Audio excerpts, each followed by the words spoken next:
Today I welcome back to Food for Thought nutritional therapist, writer, author, lecturer, mother. What else could she be? Swimmer. Swimmer. Martina Watts, who came on earlier this year to talk about Coke Speak. So she's one of the spokespeople for that. She did a fantastic interview then. I couldn't help but interview her again and ask her to come back about her new book called 49 Ways to Eat Yourself Well. Hello, Martina. How are you today? Hello, Debbie. I'm fine. It's good to talk to you again. Brilliant. And your listeners. Now, for those in my audience who didn't hear the last interview, and shame on you if you didn't hear the last interview, it's in the archives, so go back. Give us a little bit of background about who you are and how you became a nutritional therapist. I became a nutritional therapist because both of my kids had very severe allergies and eczema, both of them, and one was on the spectrum. And I just didn't know how to cope. So although the medical professional were very helpful and caring, they didn't know what to do either. And I was just desperately hunting around for other ways to help my kids and ways to cook food for my kids and just to help get them a little bit better. And I heard about nutritional therapy, got into it, trained as a nutritional therapist. My children are now 19 and 21, and they are absolutely fine, doing well, mentally, physically, and I put a lot of that down to that groundwork of working with them and nutritional therapy. So I'm very glad I did it. So I have a private practice here in Brighton, and I teach as well. So quite busy with it all, and right. It's fascinating that you talk about the allergy because I've just decided to deepen my own learning and gone back to do a course, and many of the people on there, both male and female, when we've been exchanging emails, many of them have found nutritional therapy because of the allergy picture that their children have got. Yeah, there's just nowhere to go. You can give them antihistamines or EpiPens. Both of mine had EpiPens and still have them lying around. We've never actually had to use them, never had to use the EpiPen. But it's worrying and you don't know what to do, and it really blights your life, doesn't it, when you've constantly got a streaming nose or a headache or a skin problem or a gut ache. And you can take pills for these things, but you're not actually curing the underlying or treating the underlying issue. And that's what I find very valuable, to take some control over your own health. To be able to do that as a mother is just such a relief. And how it affects your behavior, your mood, your learning, and for kids so important these days. With, I think it's here in Brighton, it's 1 in 4, or actually nationwide, 1 in 4 being diagnosed with some kind of learning, behavioral, mood disorder, our kids, which is quite frightening. And at least we can take some control back as mothers. I think all mothers need to be trained in nutritional therapy, and even kids at school. I'm quite radical about that. It is interesting about the behavioural changes. When I don't deal with a lot of children, to be honest. Only the children of my adult clients will I actually see. So it's very few and far between. But the behavioural changes are phenomenal when you change some of the foods. Absolutely.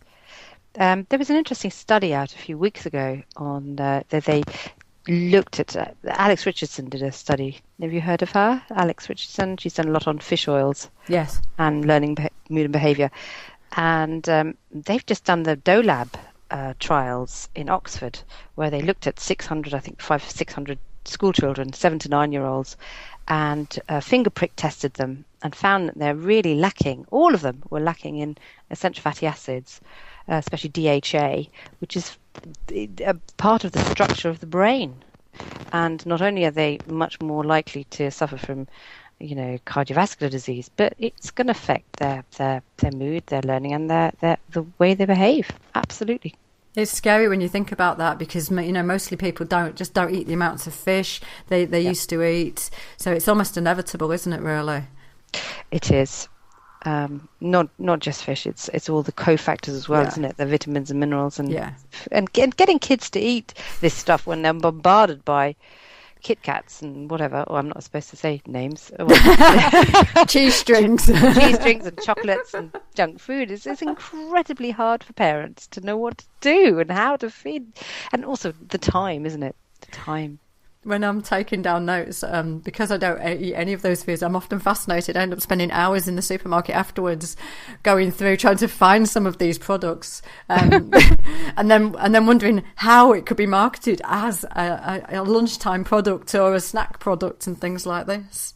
What, the unhealthy ones? Yes. Yeah, they do though. They do it very successfully. Look at the breakfast cereals, the chocolate breakfast cereals. I saw one on TV the other day. And, very, very well done. And I wanted one. This is the thing, though, isn't it? We are driven, and when you came on last time, we talked about language, and it drives you to want to actually consume these. And you can see why children are so influenced by them.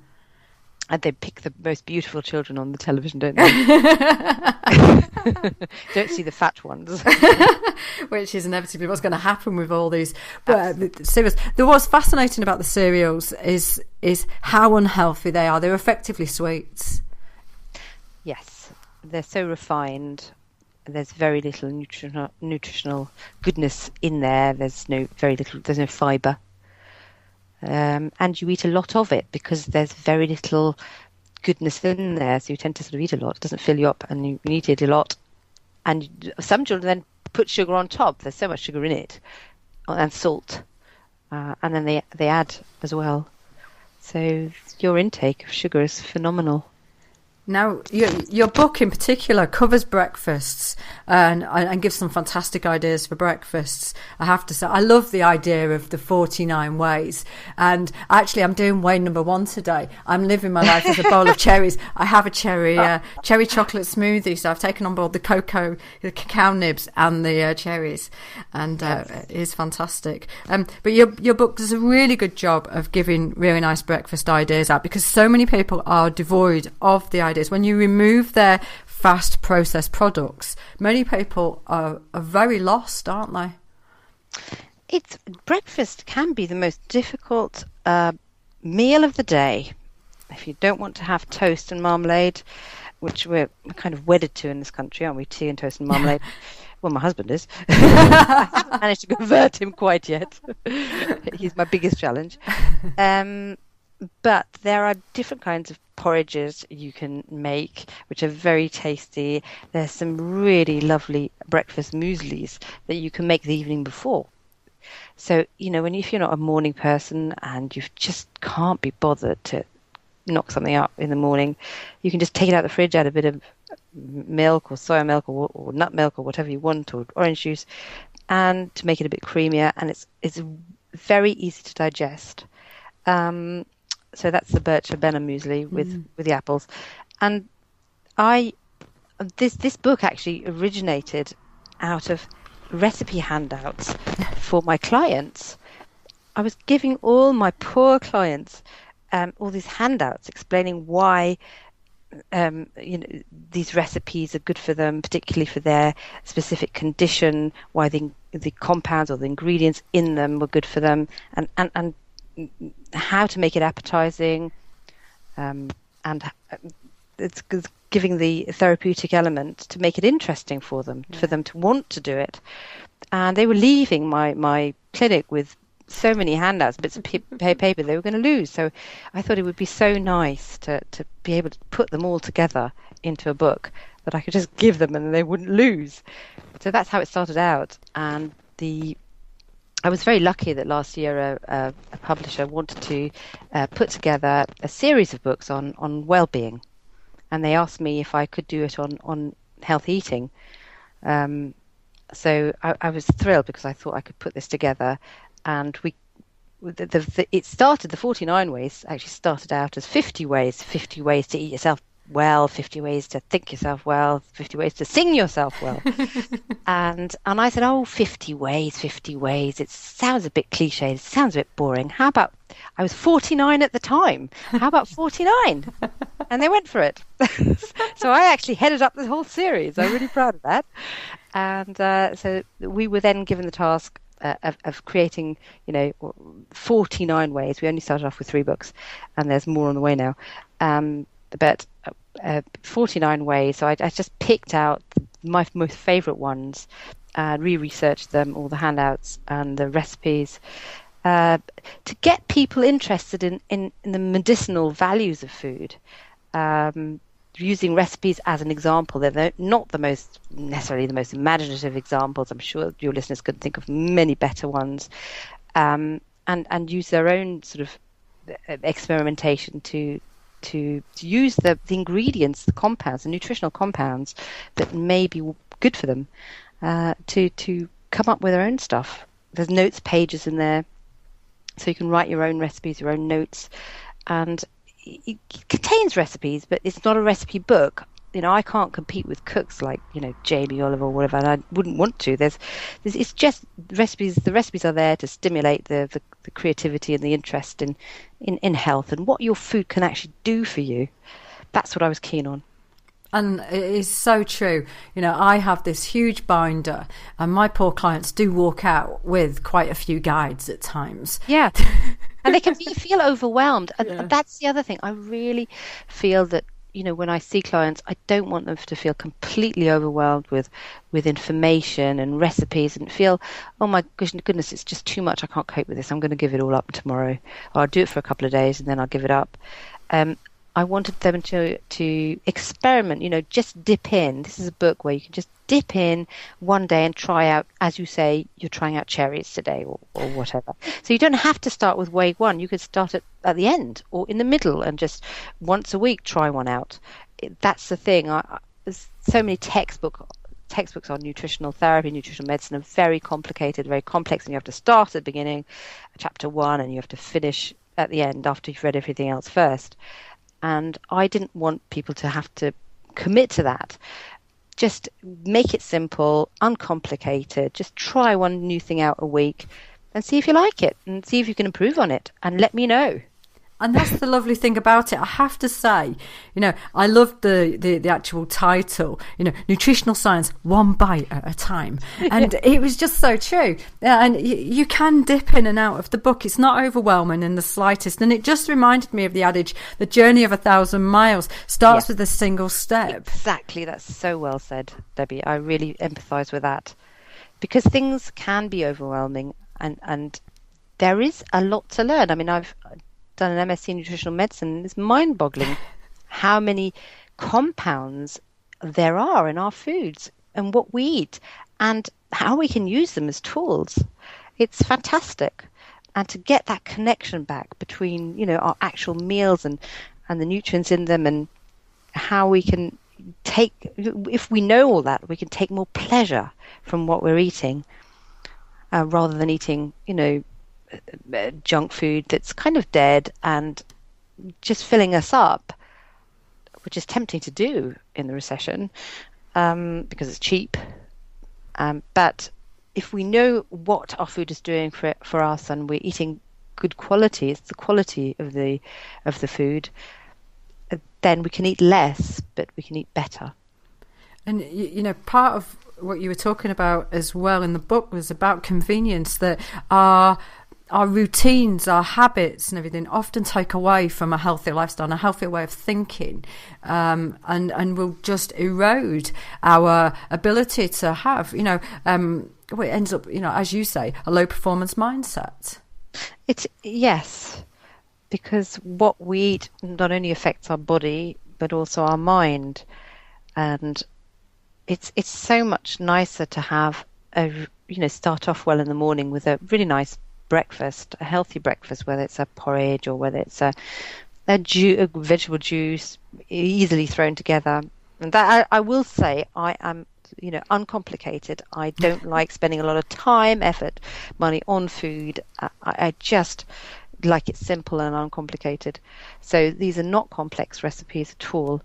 And if you start off with that, you're kind of loving yourself, aren't you? You're putting some love into your food. You're putting some affection back into yourself, and it makes you feel good and start the day off well. And you're much less likely to grab a fag and a cup of coffee midway through the morning, because you can kind of continue that maybe with a healthier snack mid-morning and then a decent lunch, and it makes you feel better. You're more awake, you're more attuned to your environment, you get more done, you perform better on all levels, whether it's sport, whether it's a report you have to write, whether it's a job you're looking for. It doesn't really matter. You're just bringing out the quality in yourself by what you're eating, the quality of what you're eating. And I think people are aware of that now, much more than they used to be. Oh, well, yeah, absolutely. I do think, you say food can be a powerful medicine, and I know from when some of my clients are arriving now, they're arriving with more information than I've ever seen before. All of the research, the internet has got so much to answer for. Yes, that's fantastic. And so what we're doing as nutritional therapists, we're just sort of giving them the tools, giving them a bit more information where they can get access good quality information, because there's also a lot of rubbish out there. Yeah. And the problem is, what's that saying? The less you know, the more you know. What is it? The more dangerous. Little knowledge can be a dangerous thing. I think that's the quote, and it's absolutely true. So you can put their minds at rest and point them in the right direction. You're just giving them tools. We're not hands-on practitioners, so we just give them the information, and it's lovely to see when they come back and they're inspired. And inspiration and motivation, that's a big thing, I think. And that's the other thing that the food can do. It will switch people back into themselves, won't it? So whereas they may have felt too tired to actually be thinking in that way, suddenly you open up their ability to actually perform better, do more things. And you're absolutely right. Suddenly they're like, oh, I can do this. And then they do get inspired. And what your book, the 49 ways, even I was sat there here thinking, oh, I really should follow that one. I'm going to do way 29 on that day. Because it was just a nice reminder to me as well. Yes, it is for me as well. So sometimes I'll look at it and think, oh yes, I forgot about that. Let's try that one. Or a client will come back to me and say, actually, that nut bread is lovely. In fact, all your listeners got to check out the nut bread. It's fantastic. It's such a fantastic snack. It's really saved my life on many occasions. Easy breakfast as well. You can just slice off a piece and eat it if you're in a rush. But they'll say, I'd like it with banana, but do you know you can also grate a carrot and grate an apple into that. They'll come back to me with really, better it, which I love. I think that's fantastic, and I'll write it down and try that out. So you can, and the nice thing about food and eating and nutrition is you share it, don't you? Everybody's interested. Everybody has to eat, so you talk to your friends and your family, and it's something that we can share and we can talk about. I like that. Now, I did find it funny when when I read the quote, food can be powerful medicine, you almost put it in like a caveat for people to remember. So, and it reminded me of like a warning on a cigarette packet. It was almost like, you best be careful. It's so powerful. People don't realize, the many phytonutrients of many compounds in good quality food, and how it can make you feel and how different it can make you feel. If you think about curcumin and turmeric, a potent and anti-inflammatory that's been used for a very long time in India, and they're now finding that it's maybe helpful in Alzheimer's disease. So I was really interested. I find it fascinating, the different cultures and how different cultures, different countries use food for their own well-being. That is something that we've been doing for thousands of years, and I think that connection has been lost a bit because we've become very dependent on supermarkets providing our foods for us. So we don't really think about it. We just go for the cheapest, bog off offers, buy one get one free offers, and don't really think about what we're shoving in our mouths as long as it's tasty. But I was keen to write about the history and a bit of the folklore, and some of the tips and tricks have been used for a long time, and that's being replicated in medicine now, in nutritional medicine, in trials. They're actually finding, yes, there's this ingredient curcumin is strongly anti-inflammatory, and if we add vitamin D to it, it's even more beneficial. So it's absolutely fascinating. And you can just use, a half teaspoon or teaspoon of curcumin and add it to your rice or your dishes, and it's got a good effect. It's got an anti-inflammatory effect. Isn't that fascinating? It's wonderful. Well, you're absolutely right about the different cultures. It really fascinates me how they have used food as medicine. And, you've got things like kefir, which, is just kind of coming back into our culture. We've forgotten the importance of fermented foods, haven't we? Yes, exactly. And I've just had that for breakfast. I had for breakfast this morning, before I came on, I had a glass of kefir and a slice of nut bread. And I thoroughly enjoyed that. It's filled me up now for ages. And it is interesting. It's so easy to make. It's so cheap as well, because people don't necessarily want to spend a huge amount of supplements, money on supplements, and they may not have the money to do that, or they may not want to do it. They want to use what they've got reasonably cheaply and tastily, and make something that will benefit them and their families. Well, fermented foods are so inexpensive to do and give you far wider breadth of probiotics and all the bacteria than you would ever get in a probiotic. That's the thing, isn't it? Yes, and for example, the sauerkraut, which is also in there, and how to make it, contains the prebiotics, the food for the probiotics, so you're getting a double hit. And it stops you from craving, sugary foods. So it's jolly useful. If you buy the cheap kind in the supermarket, well, that's just cabbage with vinegar. That won't have any of the benefits. But if you make your own, and it's not that hard, and you get the hang of it pretty quickly, and it lasts you a long time over the winter, and it's just so useful to fend off colds.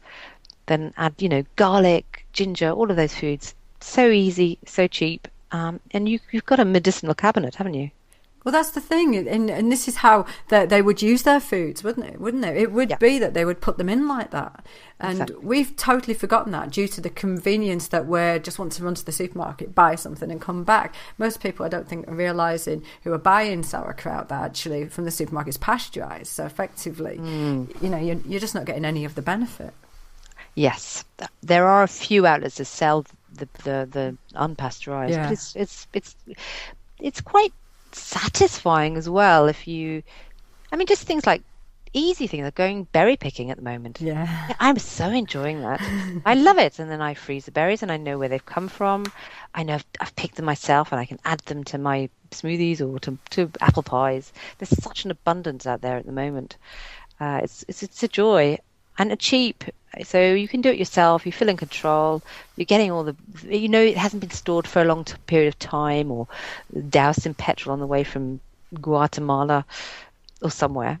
And it's thinking about food chains and food webs. It's thinking about food in a different way, and it's a lot more satisfying. So yes, okay, it's time consuming, but it can become a hobby. And the other thing, it probably saves you time in terms of health.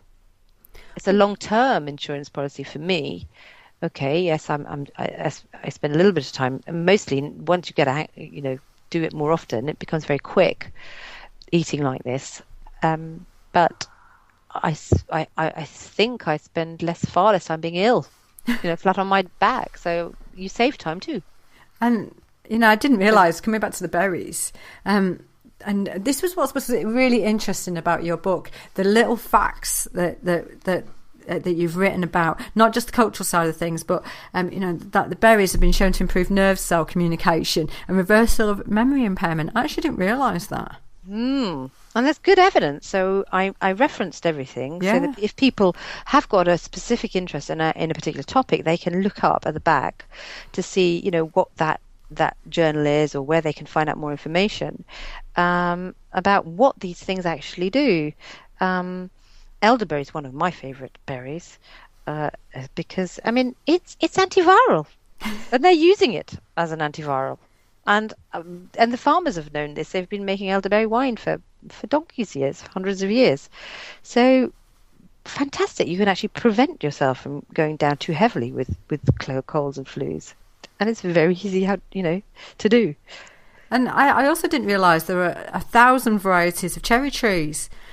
That just blew me away, to be honest. I suddenly realised that my one cherry brand that I buy, I just thought, wow, I've got to go and find more cherries to taste the difference in them. And I wonder how many different compounds are in each particular species of cherry. So there'll be different ones. It's a bit like the carotenes, It's good to eat a variety of carotenes. You don't just want to eat carrots. You want to eat sweet potatoes too, because in sweet potatoes you get alpha carotene, and in the carrots you get beta carotene. So you get all these wonderful compounds, and scientists are discovering new plant chemicals, plant compounds every week. And what they can do for us, for our capillaries, our vascular system, our skin, our nerves, as you say, our brain. It's just mind-blowing. And 5 a day, they're always saying, eat your 5 a day. I think we need to eat more than that now because of the pesticides sprayed on the plants and possibly the long storage conditions that they have. So it's good to know what these things can do for you, what these fruit vegetables, for example, can do for you, what the Mediterranean diet can do for you, because then you're ahead of the game, ahead of the curve. You can live longer, you can feel better for longer, and that's the aim. And that's what I plan to do anyway. I plan to get better as I get older. Wow. I didn't start off well. I started off with a lot of ill health in my own life, lots of antibiotics, lots of medication, lots of junk food in terms of white bread and Marmite I lived on because I was living in Africa and there weren't many vegetables. So I suffered a lot of ill health. And so I reckon I'm going to get better as I get older. Well, I hope so anyway. Well, just today I noticed a piece of research that's come out about the Mediterranean diet, changing genetics of those people who took part of it. And many of the audience will know about Bruce Lipton's work and epigenetics and how our environment and food alters our genetics. And it's a fascinating area, isn't it, that's being discovered? And I think it will mushroom. There's only so far you can go with genes, but if you can actually switch them on and off, those genes, the good ones and the bad ones, with what you're eating, with your lifestyle, then that is very powerful. That's very powerful indeed. And people are coming around to that now. And that's where we come as, I think, as nutritional therapists, come into our own, because we can pass that info on. And for me, it's always been about passing the information on to other people, to other mothers, to other children, so that they can start off on the right foot, and not go through ill health. And it affects everything, doesn't it? When you're not well, you can't work. It affects your mood. You feel tired all the time. You just feel burnt out, and it's no fun. Well, this research, in many respects, makes a mockery of the whole premise that your genetics are just the way you are, and things like the cancer genes, where people are having parts of their anatomy removed because potentially they're going to get cancer because they've got the gene. It kind of makes a mockery of that in many respects. It certainly does. There's so much information now on broccoli and on the brassicas as superfoods, and the ingredients, how they can affect your risk of getting cancer. The cruciferous vegetables, they're the cauliflowers, the broccolis, the Brussels sprouts, the kale, all of those cruciferous vegetables, because they've got high levels of these so-called glucosinolates. And, it really has an effect on whether you're increasing your risk for cancer. Even if your family has a high risk of cancer, whether your mother had breast cancer or whatever, you can have an effect by your lifestyle, by your diet, on whether you're increasing your risk of cancer or not, whether you're switching those cancer genes on or not. And that is powerful stuff. It is fascinating, isn't it, really? And also I've put that in the book, Yeah. and where you can find out more about it and how to cook it. For example, broccoli. So if you're if you're gonna cook it, then lightly steamed is best, because that's the way you'll lose the least amount of nutrients and damage it the least. So it's not just why you should be eating it, but how to use it, and top tips. Well, So I laughed about that, about the cooking, but actually, I about a year ago, I used to have an allotment, and I had an abundance of some of the vegetables. And I went to one of my neighbours and I said to them, "Would you like some vegetables?" And they said, "Oh no, we don't eat them." And really, we wouldn't know what to do with them. And I said, without really, trying not to judge, I went, "Okay." Yes. And I came back in a level of shock. But yes, since practicing, when I ask my clients to actually introduce more vegetables and specific foods, they will say, "I have no idea what to do with it." yeah. And it's quite amazing that there are so many cookery programs on television showing you what to do. And it's almost a substitute, watching the cookery programs, for actually cooking yourself. And I don't judge anybody. I don't want to do that at all. But everyone has to decide and choose for themselves. But they just need the right kind of information. So I see myself just trying to, and I'm sure you do as well, just trying to get that information out there and say to people, I'm quite hardline on this. Either you eat well or you don't, and if you don't, there will be consequences. Yes, It's really quite simple. So it's completely up to you. And then people can make up their own minds. What I get really cross about is if nutritional professionals, if they're very wishy-washy with their facts and their recommendations, and if they're in the pocket of big food, and they're pushing stuff that appears to be healthy but isn't, breakfast cereals or whatever with a lot of sugar, or drinks with fruit juices with a lot of fructose, things like that, then I feel that's not a good thing to do. We're nutrition professionals. We should be giving out the tools to empower people rather than hold them back. Yeah, the right kind of information. I hate to say it, but my mother was right. She, when she told me to eat my greens. I think it's quite valuable to talk about our mothers because of the wisdom of our mothers and grandmothers that's getting lost just through one microwave generation, one generation that's getting their food from the supermarket and then putting it in the microwave and pressing a button. You just need one level of, or one generation that's doing that, and all that wisdom, that nutritional wisdom that's accumulated over centuries through our mothers, through our grandmothers, who've been so important in passing the nutrition and health, and how nutrition can help you keep you alive, can improve your health over generations, over millennia. And that is being lost just through one or two generations. And I find that really quite worrying. So if we mothers can, and women and grandmothers and sisters can just pass that on, and men too. Men are fantastic cooks. They're usually much better than my husband's a much better cook than me, I must honestly admit. And the other thing that mothers used to say is chew your food well. Yes. Chew your food. And I keep saying that to my clients, chew your food, because digestive health, even some clients come in and they are eating a much better diet than I am. They're eating the most fantastic diet, but they've got chronic fatigue or fibromyalgia or, just feeling awful. And it's because the digestive system isn't working. And we need to kind of look at that too.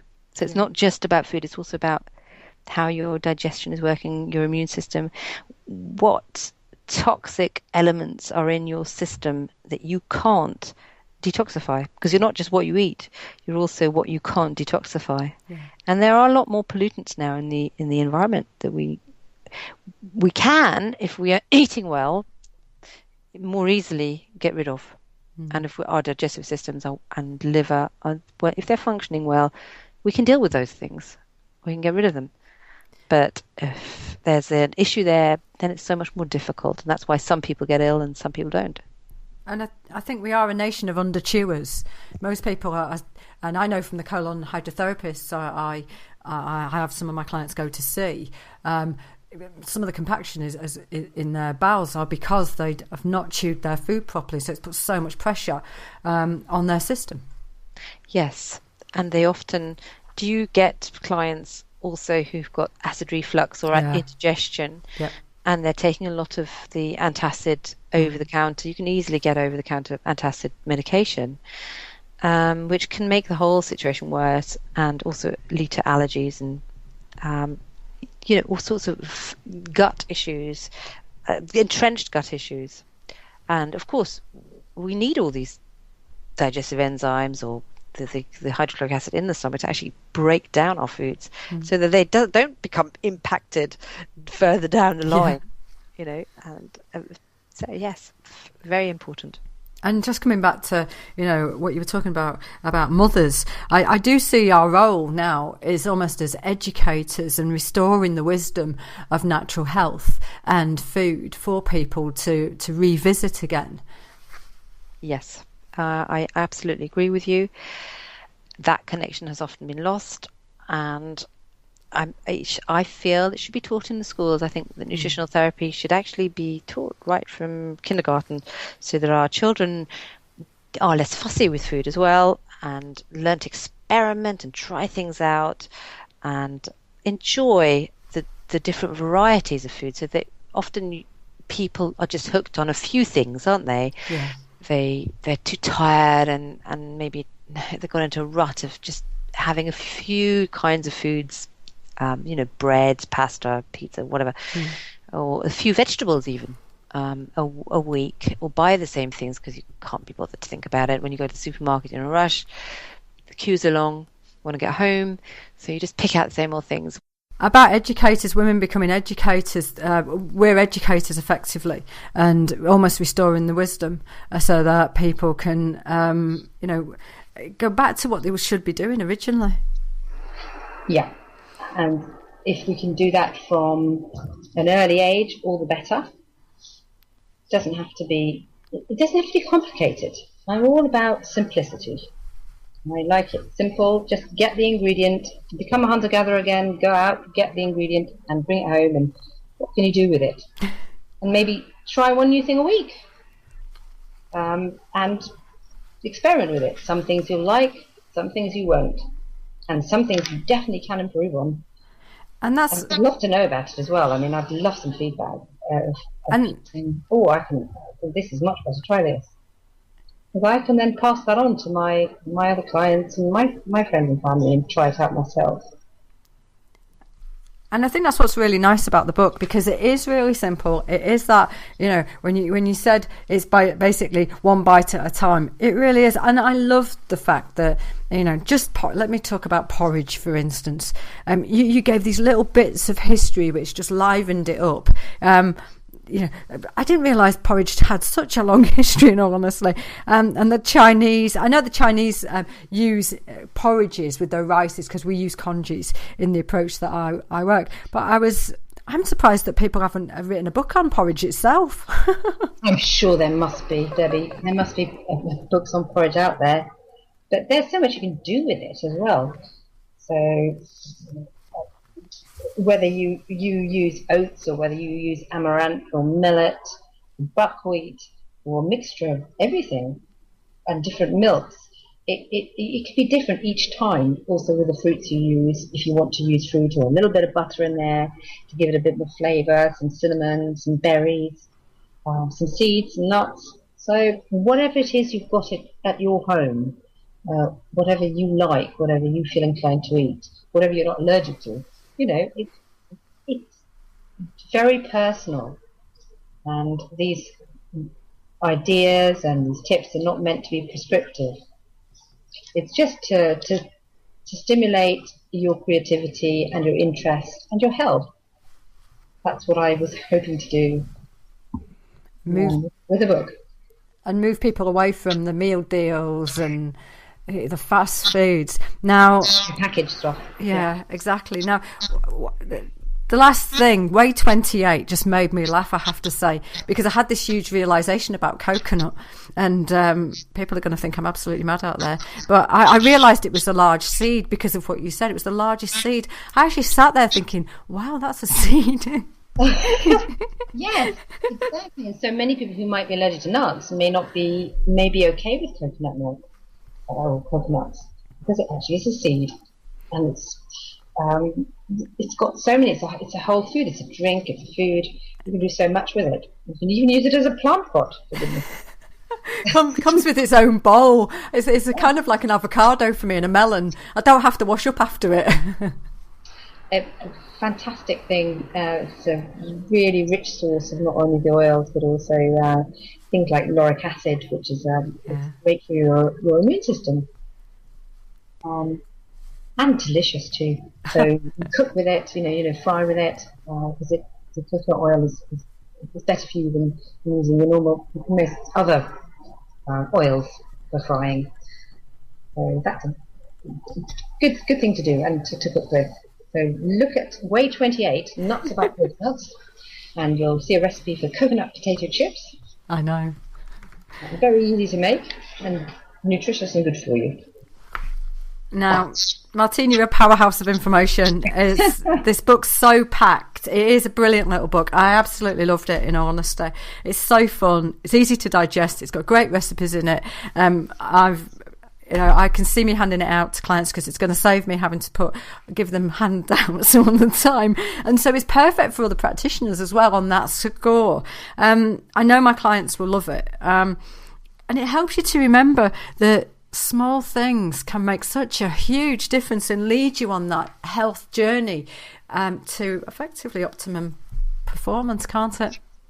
Yes, and it's not to intimidate or complicate. It's trying to simplify, make things easy for anybody who wants to try and improve their health, who wants to have more energy, and get away from sort of modern processed and artificial foods, so that you can feel alive.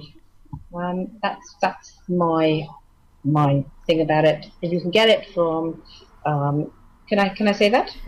I was about to say, how do they get the book and how do they get in contact with you, Martina? All right, yeah, that's absolutely fine. Thanks for that, Debbie. Step Beach Press have published it, and you can get it at www.stepbeachpress.co.uk.